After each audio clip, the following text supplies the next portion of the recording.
इनके पास आने के बाद जो सी पैक का मंसूबा था वो पाकिस्तान का सबसे बड़ा मंसूबा था। कोई अप्रोचेबल साहब आ गए, उन्हें जो कुछ इलाका चाहिए था उन्होंने अपने आप में डाल ली।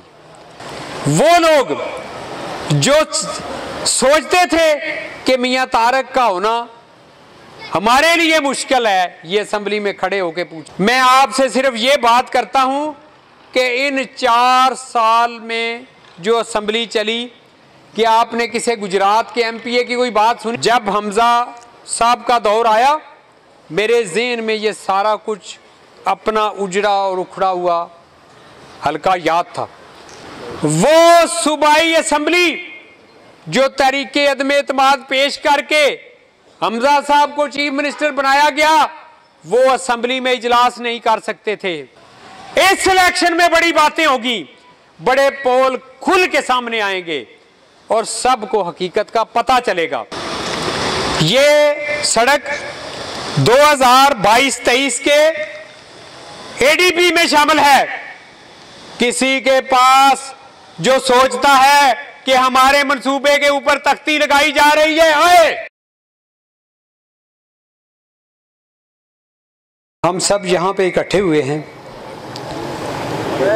हमारा यहां पे इकट्ठे होने का मकसद ये है कि ये मंसूबा जो डिंगा से मुंगवाल रोड है,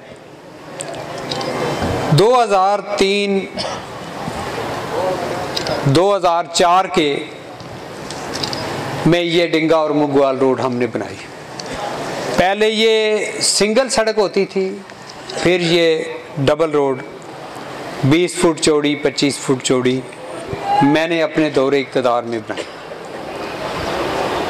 मैं आप सबका दिल की अथाह गहराइयों से, मैं अपने भाई स्टेट सेक्रेटरी साहब का, मैं मुंगवाल से आए हुए मीडिया वालों का, तमाम साथियों का, डिंगा से आए हुए मीडिया वालों का, मैं ताजर बरादरी का, तमाम गांव से मुअज़्ज़ज़ीन जो आए हुए हैं, मैं सबका दिल की अथाह गहराइयों से शुक्रिया अदा करता हूँ। यहाँ मेरे साथ जो भी बात होती है वो इस फ्लोर पे हो या असेंबली के फ्लोर पे हो, अगर मेरे पास उस बात का जवाब ना हो तो मैंने कभी खड़े होकर बात नहीं की। अपना सूबा, पूरा सूबा और मेंबरान असेंबली, जब मैं खड़ा होता हूं तो वो कहते हैं अब बात सच्ची होगी। अक्सर जो अपोजिशन वाले हैं वो भी इस बात को तस्लीम करते हैं। मुझे इस दौर में जो गवर्नमेंट पार्टी थी उसके कुछ एमपीए मिले, मुझे कहते हैं कि आपको क्या बताएं कि ये स्पीकर साहब ने जो अपना अंदाजे बयां अपनाया हुआ है, हम जब खड़े होते हैं तो ऐसे समझता है जैसे स्कूल में कोई कम उम्र बच्चा बार बार खड़ा होता, कहता है बैठ जाओ, कहता है कोई नहीं बोलता। फिर आप हमें याद आते हो, काश आप होते इस हाउस में तो किसी की ये जुर्रत ना हमारे साथ होती ना आपके साथ होती। ये मंसूबा मैं जब भी ये सोचता हूं, डिंगा मुंगवाल रोड मैंने बनाई, डिंगा पाड़ियां वाली रोड मैंने बनाई, डिंगा फालिया रोड मैंने बनाई, डिंगा लाला मूसा रोड मैंने बनाई, डिंगा गुजरात रोड मैंने बनाई, कुंजा रोड मैंने बनाई, डिंगा खारियां रोड हमारे दौर की बनी हुई थी। मेरे भाई जब पूछने जाएं तो एक डिंगा से बीच में भी सड़क जाती है मंडी बावलदीन को, वो 8वीं सड़क है। जिस 8 सड़कें मुकम्मल करके लानी कोई आसान काम नहीं है, लेकिन अल्लाह ताला ने मुझे तौफीक दी कि मैंने हमेशा इन सड़कों का ख्याल रखा। असूल ये है कि जब हमारा एडीपी बनता है हम उसमें अपनी स्कीमें डाल लेते हैं। एक वक्त आया इस सूबे के ऊपर वो वक्त इस किस्म का बदतरीन दौर है सूबाई असेंबली का, शायद पाकिस्तान क्या पूरी दुनिया की तारीख में ऐसा बदतरीन दौर ना आया, जब स्पीकर साहब असेंबली के मुलाजमीन से मेंबरान असेंबली के साथ ज्यादती कर रहे हूं, उन्हें मरवा रहे हूं, तो फिर सोचिए कि आप दुनिया की तारीख में कोई ऐसी असेंबली है? असेंबली में लोग जाते हैं, अपना नाम भी बुलंद करते हैं, अपने इलाके का नाम भी बुलंद करते हैं और एक अच्छे पार्लियामेंटेरियन बन के गुजारा करते हैं।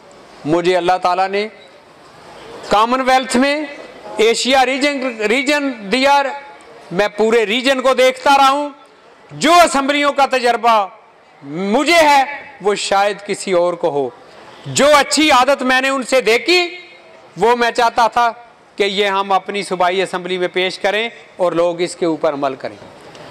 और जो मैं आपको बताऊं कि जिन मुल्कों ने तरक्की की उनकी वजह क्या है, उनकी वजह यह है कि उनके हुक्मरान अपने पेट के ऊपर पत्थर बांधते, उनके जिम्मे एक पैसा करप्शन का नहीं होता, वो असेंबली का पेन तक नहीं इस्तेमाल करते, टेलीफोन तो दूर की बात है। लेकिन आज जो पिछले दौर में ये वक्त गुजरा, मुझे इस बात की कोई समझ नहीं। पहले हल्का, जैसे बागड़ी साहब ने बताया कि ये होता था, फिर किसी साहब, कोई अप्रोचेबल साहब आ गए, उन्हें जो कुछ इलाका चाहिए था उन्होंने अपने आप में डाल लिया, हमें इधर खारियां की तरफ कर दिया, खारियां कैंट, खारियां शहर, और ये सारा इलाका मेरे हल्के में रहा।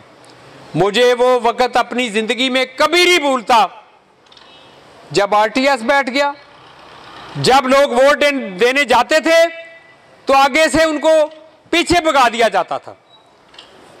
वोटर को अपना वोट हक अदा करना चाहिए, हर सूरत में करना चाहिए, चाहे कुछ भी हो, क्योंकि वो पाकिस्तान के लिए शायद एक वोट की वजह से कोई गलत आदमी जीत जाए और वो उस इलाके की बदकिस्मती आ जाए। मैं आपसे ये गुजारिश करता हूं कि आप देखिए, मुझे इस असेंबली के रास्ते से हटाने की इतनी कोशिश हुई कि वो आपके सामने है। कभी किसी दिन टाइम हुआ तो आपको दलील से बताऊंगा।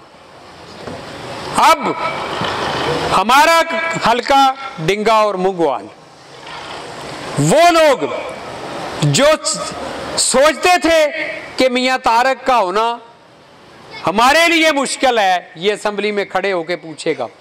मैं आपसे सिर्फ ये बात करता हूं कि इन 4 साल में जो असेंबली चली, कि आपने किसी गुजरात के एमपीए की कोई बात सुनी कि असेंबली में खड़े होकर उसने कहा, समेत अपने इलाके के एमपीए एमएनए, कोई ऐसी मिसाल या कोई ऐसी वीडियो पेश कर सकता है? मेरे साथ कामरान साहब ने पूछा ये सड़क, कामरान साहब मैंने अपनी बात ये की है कि जब तक मेरे पास पूरी इंफॉर्मेशन ना हो, मुझे किसी बात का पता हो ना हो, तो वो मैं बात नहीं कर सकता। जब हमजा साहब का दौर आया, मेरे ज़हन में ये सारा कुछ अपना उजड़ा और उखड़ा हुआ हल्का याद था। तो जब बजट पेश हुआ, वो बजट जो 2022 और 23 का था, आप सोचिए, आपने अपना वोट कास्ट करने के लिए इस पाकिस्तान से प्यार करने वालों को वोट देने, इस पाकिस्तान की, जिनके दिल में ना पाकिस्तान की कोई सोच है ना इज्जत है, वो ये समझते हैं इज्जत सिर्फ हमारी है।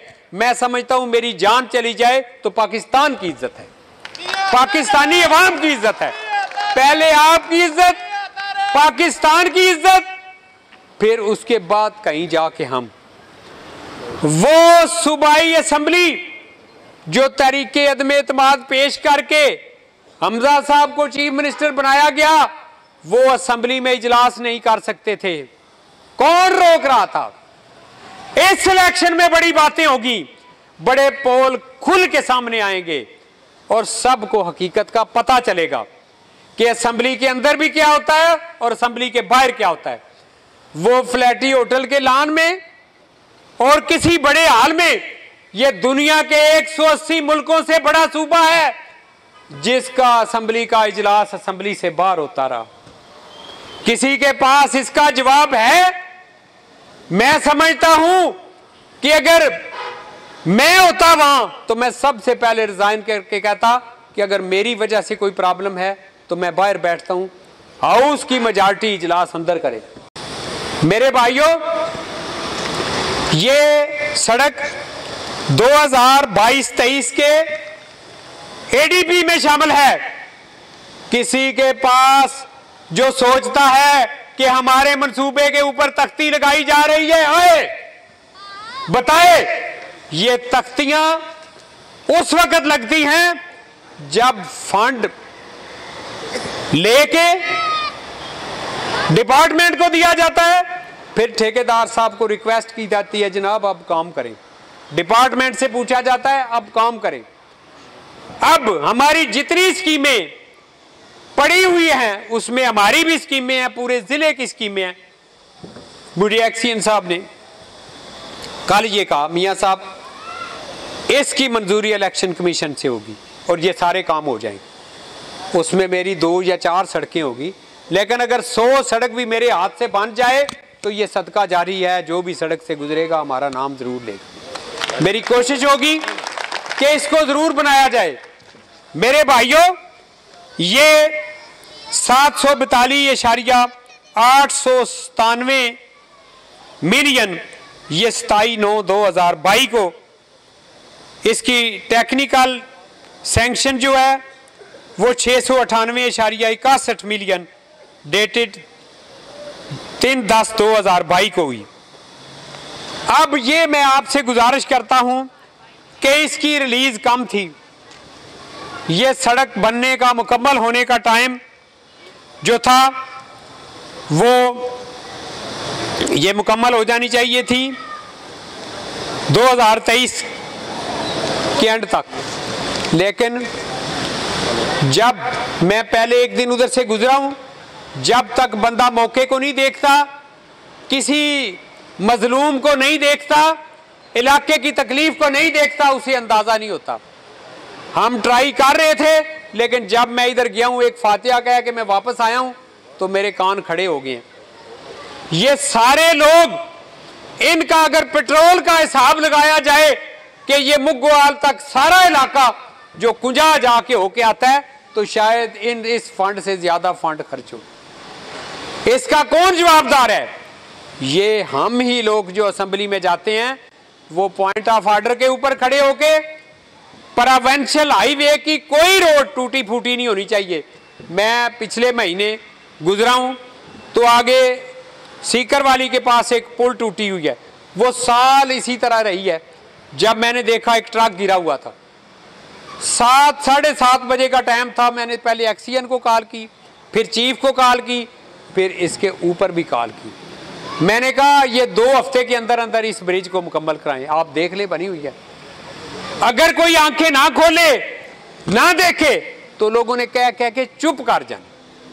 ये जुल्म और ज्यादती हुई है डिंगा से लेकर मुगवाल तक। इंशाअल्लाह ताला ये सड़क मुकम्मल हो जाएगी। और आगे मैं आपको बताता हूं, हमारी सड़क डिंगा कुंजार रोड का पोर्शन रहता है, डिंगा गुजरात रोड का पोर्शन रहता है, ये पोर्शन रहता है, और सड़कें जो रहती हैं इनमें जो इन्होंने जो कुछ भी किया है उसकी इंक्वायरी के बाद इनकी FIR दर्ज है। लेकिन मैं खारियां रोड के लिए खड़ा हो गया। मैंने कहा पहले सड़क मुकम्मल करें। मैं कानून को जानता हूं। मेरे पास PAC में जब पैरे आते थे तो मैं पहले सबसे उनसे सवाल करता था, जी ये इतने पैसे इन्होंने किया। मैंने कहा पहले ये मुझे बताएं मनसूबा मुकम्मल है? अगर मनसूबा नहीं मुकम्मल तो उन लोगों का क्या गुनाह है जो जलील हो रहे हैं? पहले मनसूबा मुकम्मल करें, फिर इनसे हिसाब मांगते। ये रिक्वेस्ट उनको की कि ये डिंगा शहर के लोग, कारोबारी तबका सारे ख्वार हो रहे हैं। नूना वाली, अत्तो वाला, अल्लाह ताला के फजलो करम से आज एक साइड मुकम्मल है।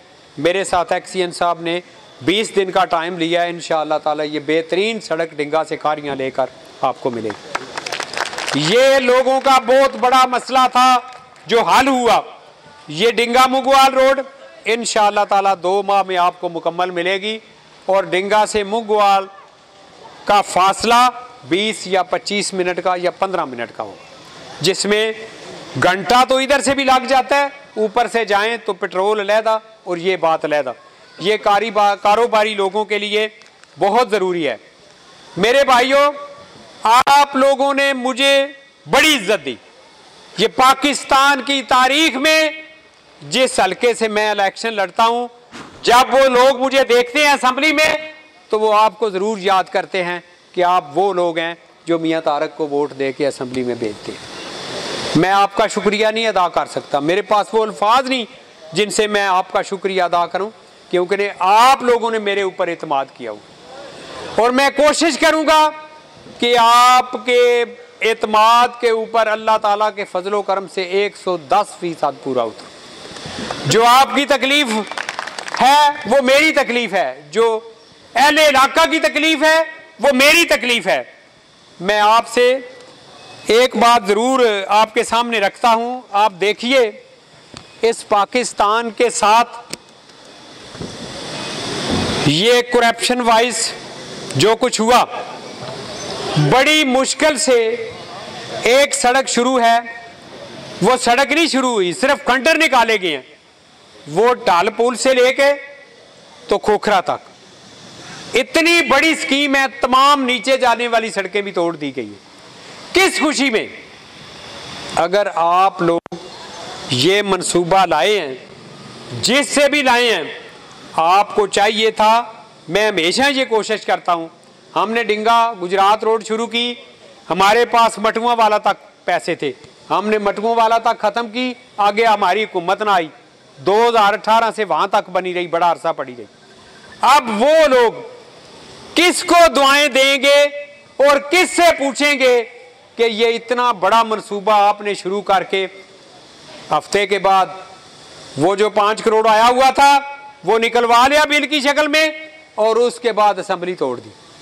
मुझे अगर पता हो कि हम अपनी असेंबली को तोड़ने जा रहे हैं तो फिर लोगों को क्या सजा है कि ये एक सड़क उखाड़ के रख दें और उसके बाद फंड भी ना हो, कोई बंदा भी ना हो और वो पैसे चले जाएं। मेरे भाइयों, गुजरात की तारीख में जो गुजरात का एक नाम था, उस नाम के पीछे करप्शन की इंतहा हो गई और गुजरात को और सूबाई असेंबली को, स्पीकरशिप को, वजारत आलाशिप को इतना बदनाम किया गया कि आप यकीन जानिए कि हम बातें सुन के हमें शर्म आती। जब तक अपना काफिला आज़मो यकीन से निकलेगा, जहां से चाहेंगे रास्ता वहीं से निकलेगा। है वतन की मट्टी मुझे एड़ियां रगड़ने दे, मुझे यकीन है चश्मा यहीं से। मैं ये कहता हूं, जो लोग हमें इत्मीनान देते हैं, वोट देते हैं, हम उनका हक अदा करें। जो हमारा हक बनता है वो ये बनता है कि वो कहते हैं, हक परस्तों की अगर की तूने दिल जोई नहीं, बुत ये ताना देंगे मुस्लिम का खुदा कोई नहीं। इसलिए कि जो किसी ने किया है उसको इसकी सजा ना मिले तो इसका मतलब है कि फिर और भी लोग यही काम करें। हम सुनते थे, हमें मेंबरान पार्लियामेंट मिलते थे, कहते शायद सारा फंड गुजरात में ही चला गया। अब मैं आपसे पूछता हूं कि अपनी सड़क जो डिंगा कुंजा रोड थी, ये मोनसलाई साहब के पास गए, गर्मी और धूप में 1 बजे तक बैठे, वो आए, इन्होंने कहा जी सड़क बना दी। उन्होंने कहा फंड ही नहीं है। वो आके गांव वालों ने कपड़ा डाला, 5-6 करोड़ की कारपेटिंग रोड उन्होंने बनाई। ये किसको जवाब देंगे? कहते हैं डिंगे वाले दोस्ती करके देखें। ये जो मुगवाल वालों ने सारी जिंदगी इनका ख्याल रखा, मैं इनका बहुत शुक्रिया अदा करता हूं। ये मेरे साथ खड़े होंगे इंशाअल्लाह ताला। और जो मुझे पूछते हैं कि क्या फर्क होगा, आपको फर्क नजर आएगा। गरीब से गरीब आदमी की रिसवाई होगी, उसकी बात सुनी जाएगी, उसके साथ कोई ज्यादती बिल्कुल नहीं कर सकेगी। तरक्याती काम, आपके आज का हॉस्पिटल और मेरे दौर में आने वाला हॉस्पिटल वही हॉस्पिटल होगा, लेकिन इतना साफ सुथरा होगा जैसे ये डिंगे के हैं। आपके कॉलेज आपको जिला गुजरात के बेहतरीन कॉलेज नजर आएंगे, आपकी बच्चियों के स्कूल आपको इतने अच्छे नजर आएंगे कि आप खुद आपको नजर आएगा कि आज और इक्तदार इस हल्के में भी आया था, लेकिन एक पैसे का काम किसी ने नहीं किया था। इक्तदार वो है, सबसे पहले बंदा अपना हल्का इंतखाब के लोगों की उनके मसाइल जाने और खुद जाके मौके पे हल करे।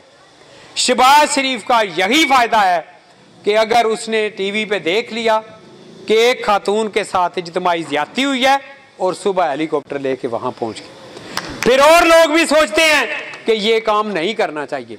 आपने देखा कि इन 4 साल की हुकूमत में बुजदार हो, परवेज लाई हो, कोई और हो, सबसे पहले तो बंदा इनसे पूछे। अब आपके पास सवाल ये, आप सोचिए कि देखने वाली बात यह है कि क्या यह मुल्क किन के लिए है या गरीबों के लिए है, क्या यह मुल्क आने वाली नस्लों के लिए है। इन्होंने 4 साल 4.5 साल में एक टीचर नहीं भर्ती किया, डॉक्टर बेचारा, एक डॉक्टर बनने के लिए मां बाप कर्जाई हो जाते हैं, अपना मकान बेच के भी फीसें दे, एक डॉक्टर नहीं भर्ती हुआ। हमारे हल्के में एक प्राइमरी स्कूल बता दें, पूछने वाली बात क्या है। ये जो सड़कों का इनसे हिसाब आप लोग मांगेंगे, फिर आपके दरवाजे नहीं खटकाएं इनके, तो ये तो हमने शुरू कर लिया है। सिर्फ इनसे ये पूछना चाहिए कि आप ये बता दें कि आप अपने घर से लेकर कोई ऐसा मंसूबा मुकम्मल दिखा दें इस कॉन्स्टिट्यूएंसी में और पूरे पाकिस्तान में इमरान खान के होते हुए एक भी मंसूबा मुकम्मल नहीं हुआ। कितना पैसा खर्च हुआ, यही पाकिस्तान था। मोटरवे इतनी स्पीड से बन रहे थे, उसके बाद बिजली के कारखाने लगे, कॉलेज स्कूल बने, यूनिवर्सिटियां बेपनाह बनी, लोगों का मेयारे जिंदगी बुलंद हुआ, तालीम के लिहाज से हम आगे गए। इनके पास आने के बाद जो सी पैक का मंसूबा था वो पाकिस्तान का सबसे बड़ा मंसूबा था, जिसकी वजह से पाकिस्तान की तरक्की की तरफ जा रहा था और सारी दुनिया देख रही थी कि शायद पाकिस्तान में ना दुबई की ज़रूरत रहे ना और। इन्होंने बजाय आते ही इनके फाइनेंस मिनिस्टर ने काम तो बंद किया ही किया, लेकिन उसके पेपर हफीज शेख ने उनको दिए जिनके ज़हन में ये तरक्की बंद करनी थी। उसके बाद तरक्की बंद होगी। मेरे भाइयों, इनका दौर था तो जब ये मुआहिदा पाकिस्तान से खत्म करके ईरान की हुकूमत ने चाइना से किया तो वहां क्या बात हुई, उन्होंने कहा हम बात कर रहे हैं, हमारी बात मुकम्मल होगी और हम वो नहीं कि एक टेलीफोन के ऊपर हम मुआहदे कैंसिल कर दें। इनसे कौन सा हिसाब रह गया जो इनसे पाकिस्तानी कौम को मांगना चाहिए। ये कहते थे कि पाकिस्तान कर्जों में डूबा हुआ है, मैं ये इतने अरब डॉलर बाहर से लाऊंगा जो ये लेके गए हुए हैं और पाकिस्तान से कर्जे उतर जाएंगे। भाई पूछे इनसे, क्या पाकिस्तान जब से बना है 2018 तक कर्जे एक तरफ और आपके इन सालों के कर्जे उससे भी ज्यादा, तो फिर क्या इनसे पूछना चाहिए या नहीं पूछना चाहिए?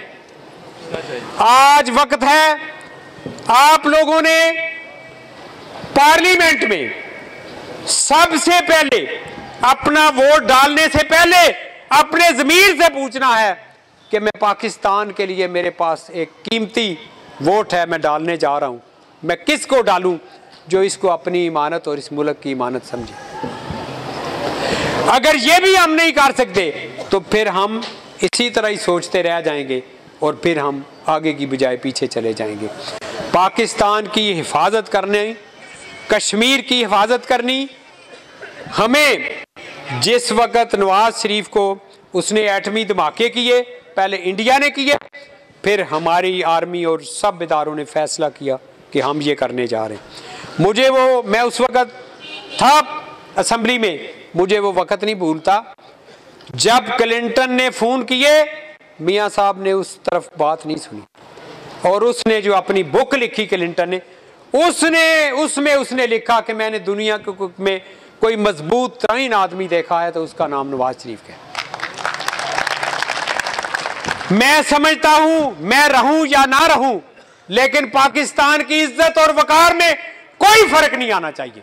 पाकिस्तान की इज्जत और वकार के लिए जो शहीद होते हैं वही होते हैं जो अपने मुल्क के लिए आगे लेके चलते हैं। मेरे भाइयों, आज अगर हम ये सोचें कि इन्होंने, आपके सामने है ये बात कि इन्होंने 9 मई बन्नी गाला प्रोग्राम था, लेकिन आप देखिए जिसको ये लंदन प्लान कहते थे, जब शोहदा की यादगारों पर हमला आवर हुए